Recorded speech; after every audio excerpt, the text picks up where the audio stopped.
ఒకటి రాకేష్ గారు, ఈ వలసల గురించి ఒక డౌట్ వస్తూ ఉంటుంది. ఇప్పుడు ఇవాళ ఒక 2-3 నేతలు పోతే మీరు ఇప్పుడు కంప్లైంట్ ఇస్తున్నారు, స్పీకర్ యాక్షన్ తీసుకోవాలని చెప్తున్నారు.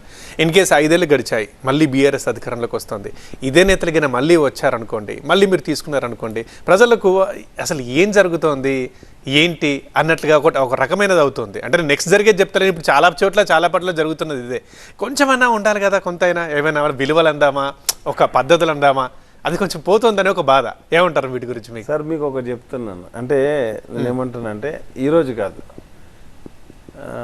అంటే గతం నుండి, అంటే ఈ ప్రజాస్వామ్యం ఏర్పడ్డప్పటి నుండి కూడా మనం చూసుకుంటే కేరళలో 1958లో ప్రభుత్వాన్ని కూలగొట్టారు, కమ్యూనిస్ట్ ప్రభుత్వాన్ని. ఆ తర్వాత మనం నిరంతరం చూసాం, ఇక్కడ ఎన్టీఆర్ గారి ప్రభుత్వాన్ని చూసాం, ఏది 84లో 85లో ప్రభుత్వాన్ని కూలదోసినటువంటి విధానం చూసాం. ఆ తర్వాత మళ్ళీ చంద్రబాబు నాయుడు గారు ప్రభుత్వానికి రావడానికి ఏ విధంగా ప్రభుత్వం మార్పు చేర్పులు జరిగాయని చెప్పేసి party with in the party అని చెప్పినా కానీ ఆ పార్టీ నాయకుడు, ఆ పార్టీని గెలిపించినటువంటి నాయకుడు మనకు కంప్లీట్గా ఎన్టీఆర్ గారు. అయినా కానీ ఆ పార్టీ మార్పులు చూసాం. అదేవిధంగా వివిధ పార్టీలో, అంటే దీంట్లో జరుగుతున్నటువంటి అంశాలు సమర్థనీయమని నేను ఎక్కడ కూడా చెప్పట్లేదు, కానీ వాళ్ళు ఎంచుకున్నటువంటి పంత. ఆయన నెక్స్ట్ వచ్చేసి ఇంకోటి ఏమంటే, ప్రధానంగా ఇక్కడ ఏమవుతుందంటే, ప్రజలు తీర్పునిచ్చేటప్పుడు కూడా మీరు అడిగినటువంటి ప్రశ్నలకు అన్నిటికీ వాడిని గెలిపించకుండా ఉండేది అంటే ఏ పార్టీ కూడా తీసుకోకపోయి ఉండేదేమో. ప్రజలు కూడా మళ్ళీ వాళ్ళని తిరిగి గెలిపిస్తున్నారు కదా, కాబట్టి దానికి ఇది అని పర్టికులర్గా మనం సమాధానం చెప్పలేము మేము. సో జరుగుతున్న పరిణామాన్ని చూస్తూ ఎలాగో ప్రజలు తీసుకున్న నిర్ణయమే కాబట్టి అని యాక్సెప్ట్ చేస్తూ ముందుకోవడమే.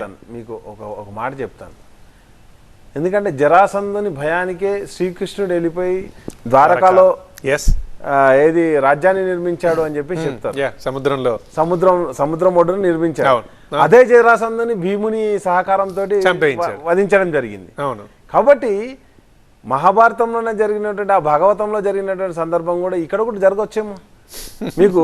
ఎందుకంటే ఆమ్ ఆద్మీ పార్టీ ఢిల్లీలో బాగుంది, కానీ ఎట్లా సింక్ అనేది నాకు అర్థం కావట్లేదు. అదే నేను అంటున్నాను, అంటే భగవంతుడే భయపడిపోయి అది నగరాన్ని దూరంగా నిర్మించుకున్నాడు అనుకోవచ్చా, లేకపోతే భగవంతుడు తన శక్తి సరిపోయినప్పుడు మళ్ళీ తన దగ్గర ఉన్నటువంటి బలవంత అంటే తీసుకొచ్చి తన అనుచరుని ద్వారా అతన్ని సంహరించాడు అనుకోవచ్చా.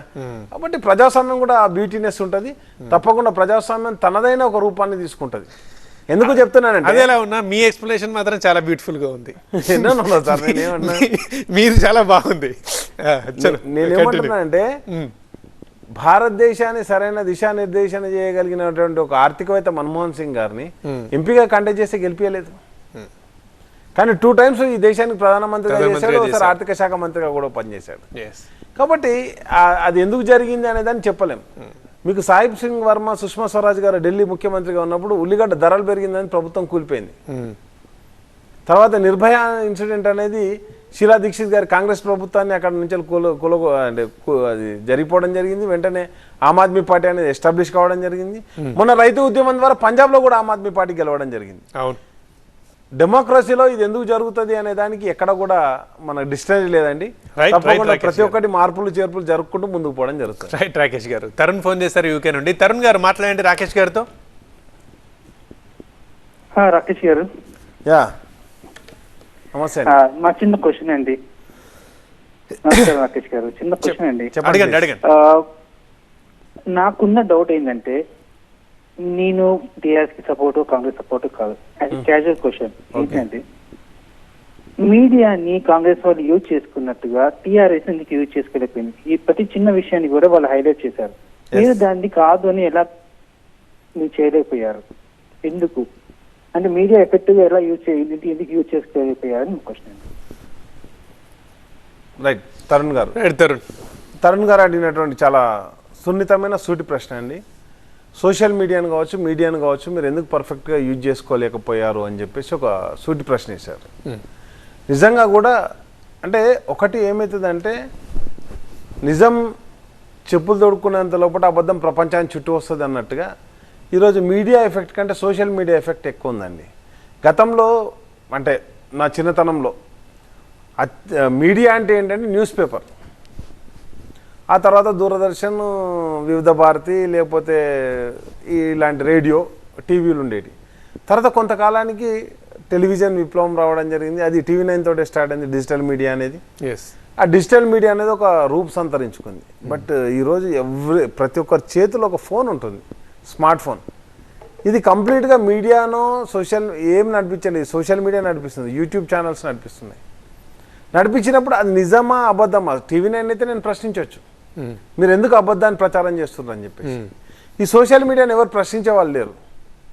తద్వారా అబద్ధాన్ని కూడా అనగననగా తినగవేమో తీయనుండు, అనగననగా రాగ మతిశైలుచుండు అన్నట్టు ఎప్పుడైతే అబద్ధాన్ని కూడా పదే పదే వల్లేస్తున్నప్పుడు అబద్ధం కూడా నిజాన్ని చేసే క్రమంలో ముందుకు పోతున్నాం. కాబట్టి ప్రతిసారి అదే దాన్ని వల్లేసి సోషల్ కాంగ్రెస్ పార్టీ అబద్ధాలు వల్లేసింది, ఎగ్జాక్ట్లీ. బీఆర్ఎస్ నిజాలు అక్కడ ప్రజలకు చేరక ముందే అబద్ధాలు చేరిపోయాయి అంటారు. అబద్ధాలు చేరిపోయాయి, ఈ రోజు నిజాలు తెలుసుకున్నారు, ప్రజలు నిజాలు తెలుసుకున్నారు కాబట్టి తెలుసుకున్నారా? yes 120 డేస్ నాకు తెలిసి గట్టిగా ఎగ్జాక్ట్లీ 120. ఒకటే గుర్తుపెట్టుకోండి, 120 days లో 220 మెంబర్స్ ఆఫ్ ఫార్మర్ సూసైడ్ చేసుకున్నారంటే ఆ ప్రాబ్లం ఏందో వాళ్ళకి అర్థమవుతుంది. ఈరోజు 10 సంవత్సరాలలో లేని నీటి కష్టాలు 120 రోజుల్లో వస్తాయండి. అంతమంది రైతులు ఈ 120 days లో ఉన్న సమస్యలతోనే ఆత్మహత్య చేసుకున్నారా? తప్పకుండా కాంగ్రెస్ గవర్నమెంట్ నేను ఏమంటానంటే రైతుకు నమ్మకం ఎక్కువ సార్, ధైర్యం ఎక్కువ. అంత అధైర్యపడాడు. రైతు బందే పడలేదు, నా పంట కొనేవారు లేరు, నా పంట మొత్తం నష్టపోయింది, నా పరిస్థితి ఏంది అని చెప్పేసి. ఎందుకంటే చాలా సమస్యలు ఉంటాయి. కానీ అదే రైతు బీమా ఆదుకున్నాం కదా మేము ఆ రోజుల్లో. రైతుకు ఒక నమ్మకం ఇచ్చాం, నువ్వు బ్రతికుండు రైతు బంధు తీసుకో, బ్రతికుండు నీ ధాన్యాన్ని కొనుక్కుంటాం, కారణం ఏదైనా నువ్వు అకాల మరణం చెందితే నీ ఫ్యామిలీని ఆదుకుంటాం అని ఒక నమ్మకం ఇచ్చాం. సాగునీరు ఇచ్చాం, కరెంట్ ఇచ్చాం, ఏం కావాలంటే అది. అంటే ఎందుకంటే సార్ సింపుల్ ఎగ్జాంపుల్ చెప్తాను. ఈ తెలంగాణ రాష్ట్రంలో 4 కోట్ల మంది ప్రజలు ఉంటే ఆ 4 కోట్లలో 1 కోటి మంది మాత్రమే పట్టణాల్లో జీవిస్తారు. మిగతా 3 కోట్లు కంప్లీట్గా గ్రామాల్లో నివసిస్తారు. ఆ 1 కోటి మందికి ప్రధాన వృత్తి ఏంది? వివిధ రకాలుగా సాఫ్ట్వేర్ కావచ్చు, కంపెనీస్ కావచ్చు, అంటే secondary and service sector, industries కావచ్చు, వివిధ రూపాల్లో పనిచేసుకుంటుంటారు. కానీ ప్రైమరీ సెక్టర్ మీద డిపెండ్ అయిన వాళ్ళు, అంటే ఏదైతే 3 కోట్ల మంది ప్రజలు ఉన్నారో వాళ్ళంతా వ్యవసాయం మీదనే ఆధారపడి ఉంటారు. వాళ్ళందరికీ నువ్వు ఏ కంపెనీ పెట్టినా సరిపోదు మరి. కాబట్టి వాళ్ళు మనం ఈ 1 కోటి మంది తినాలన్నా వృత్తి వాళ్ళది వ్యవసాయం చేస్తేనే మనం జీవనాధారం. కాబట్టి వాళ్ళని ప్రధాన ఎజెండాగా ప్రధాన దృష్టిలో పెట్టుకొని చెప్పేసి మా ముఖ్యమంత్రి గారు ముందుకు పోవడం జరిగింది. ఆ రోజు కేసీఆర్ గారు ఆ వ్యవసాయాన్ని వీళ్ళు దెబ్బతీశారు అని అంటారు. అది జనాలకు తెలిసిపోయిందని కూడా అంటున్నారు కదా మీరు. తప్పకుండా